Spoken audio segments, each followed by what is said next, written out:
Second, but we do have dueling major headlines this morning. Of course, late yesterday, the FBI director saying after a hasty review of these newly discovered emails that there is no plausible reason for any charges coming. And Michael, still, I'm just wondering, at this late stage, does this impact in some way?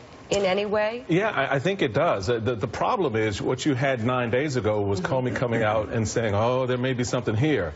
Meanwhile, voters are still going to the polls in early voting, and that had an impact during that period. Then he comes out at the end of, 3 days before the election and goes, well, there's nothing here. Just keep moving. I'm not sure it helps or hurts, because I think it makes people even more leery. Well, it makes people more leery. I agree with that, and I think it also puts a chill on her vote. It really does. And that goes to that it has over the past week. It completely changed the dynamics of the race. And Mike Barnicle, I had an old college professor, torts professor, Professor Pearson, who said that when a jury hears evidence that's inadmissible, it is, quote, hard to unring that bell. Joe, there's no email story that's going to help her. None. Today's email story does not help her. It's a constant reminder. And she doesn't need that.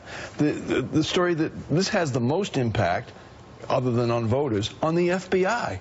I mean, at some point, we're going to have to sit down, the people are going to have to sit down in Washington, not us, and decide what is wrong with the FBI. What happened internally here in this vaunted agency? Hopefully the lesson is for future FBI directors not to play these things out in public.